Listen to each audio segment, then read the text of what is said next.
We find new keys, we have new villains, we have higher stakes. The Locke family is back for more mischief and new mysteries in Season 2 of Locke and Key. They can bring about the greatest good or the darkest evil, and you, as the maker, get to decide.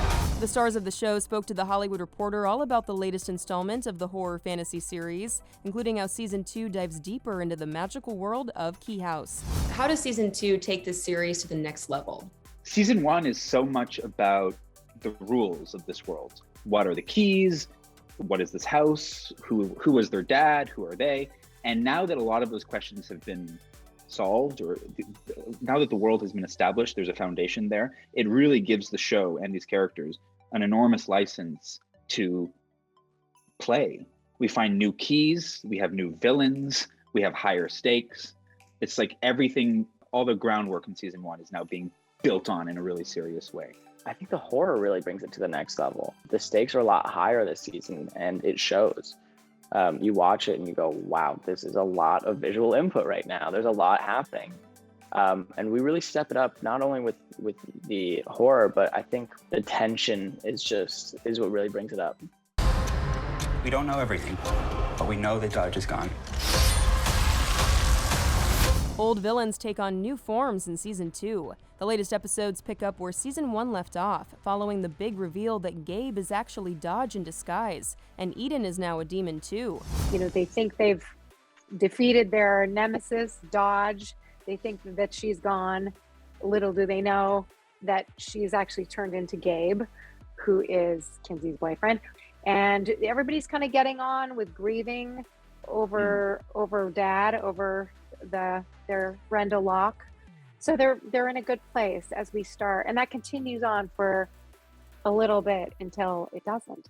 This world has so much potential to be reborn, to be ruled. It's time to finish what I started. How are your roles expanded this season? You know, Season 1, he's just the good guy until the very last second. You figure out, oh, he's been evil this whole time. It was fun because Season 1, I got to throw some subtleties in of being evil that maybe some, eagle-eyed fan on a rewatch might be like, oh, that's a little evil right there. But it definitely expands in Season 2. It's almost an entirely new character. I believe that Eden just takes her full form. She just goes and dives into exactly what I think she was born to do, which is kind of like horrible. I'm sorry to my character, but like she was already kind of like a demon in the mortal world of Matheson beforehand. Season 2 of the mystery series creeps onto Netflix just in time for Halloween. The cast opened up about their favorite ways to celebrate the spooky season. When I was a teenager, when I was like 15 or 16, I would I would go out on the front lawn of our family home and I would pretend to be like a scarecrow, like I would be stuffed with paper, and I would lie limp in a chair. And then when toddlers would approach the house, I would scare them and make them cry until they were, it was, my mistake was it was too young. Like I should have really started with like 10 and up, but so after I made a few 6-year-olds cry, my dad stopped me from doing that anymore. So I wouldn't call that a tradition, more like a defunct tradition.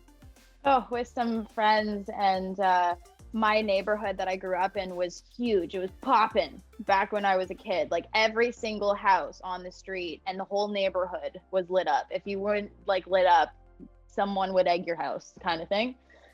We don't do that anymore, but I didn't do that. We would go out for hours and just like come back, empty our bags, and then go out again. Obviously, I'm a little bit old now, unfortunately, for that.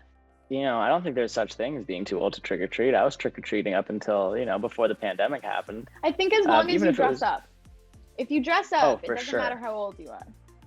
Yeah, well, some people might disagree. You definitely get some weird looks. So less time trick or treating, maybe hit 1 or 2 houses.